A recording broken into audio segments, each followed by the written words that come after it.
The RB-20 was an evolution of the all-conquering RB-19 and began this year's competition in fine style. Max won the opening 2 rounds and by some margin, although a brake failure at round 3 in Melbourne prevented the world champion from equaling his own record of 10 consecutive race victories. Wins for Max at 3 of the next 4 F1 weekends, together with a near miss in Miami, where Lando Norris benefited from a late safety car, appeared to confirm that Red Bull once again were kings of the F1 hill. However, the trip to Monaco this year demonstrated there were cracks appearing in the world champion's facade of invincibility as Verstappen complained the car was hitting the curbs and jumping like a kangaroo.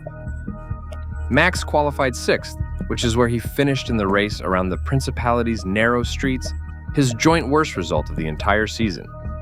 Come the early rounds of the European season, it was McLaren and Mercedes who looked to have the quickest cars.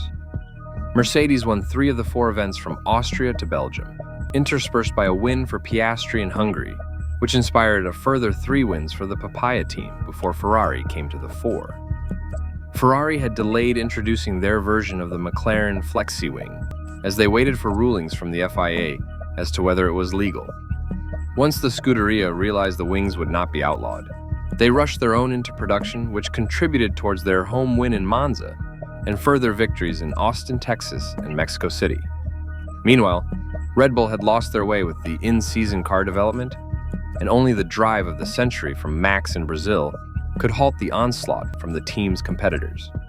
This proved enough to place Max within touching distance of the championship, although lackluster performances from Sergio Perez saw McLaren claim Red Bull's Constructors' crown. Formula One will host a glitz and glamour event to celebrate 75 years since the inauguration of the FIA-approved racing series. There, all the teams will be required to attend on Jan 18, 2025, yet a number of teams intend to continue with their own reveals of next year's challengers. Christian Horner, when asked, hinted that Red Bull would be ready even sooner, and the world will see what the RB-21 looks like when it's unveiled at the end of January. No date has been confirmed as yet. However, now Dr. Helmut Marko reveals Red Bull's RB-21 is now ready and going into production. This year's Red Bull racing car was highly unpredictable. When the team could find the operating window, the car was quick.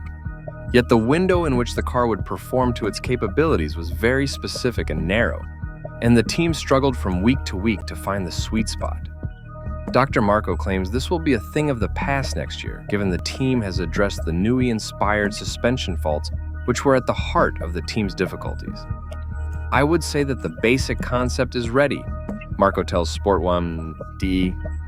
The car is de facto finished, and it is now going into final production. At that point, you see how much weight can be saved. F1 cars must pass the FIA crash test standards, and often this is a case of trial and error as the teams seek the strongest crash structure, which has the smallest weight.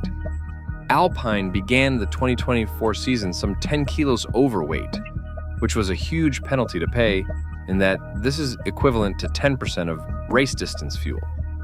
The task for the engineers was to build a car that has a wider working window, one that is not so critically on the limit that it is very, very difficult for the drivers to control the car, Marko adds. That means better predictability and, if possible, as McLaren has shown, that these performances are delivered on all tracks, not just on specific tracks. One of the problems the drivers experienced with the RB-20 was its lack of compliance when at circuits with large curbs. Max described the leap as like a kangaroo back in Monaco, an issue which reared its head at a number of other circuits, including Singapore. Dr. Marko believes the team have addressed this Achilles heel. As one of our big weaknesses was not being able to drive completely over the curbs, added Marko. There was that statement by Max that the car jumps like a kangaroo, and on certain tracks that cost us a lot of time. So we think these weaknesses have been fixed, but we will only really see that during the test in Bahrain, concluded the 81-year-old Austrian. With Red Bull set to put their RB-21 into production, they are clearly the team leading the race to ready their challenger for the 2025 campaign ahead. The Italian press have been remarkably quiet over the holiday period. Although the arrival of Lewis Hamilton on January 1st will inevitably create a media storm, amongst the tifosi who have yet to decide whether to take the 7 times world champion to their hearts.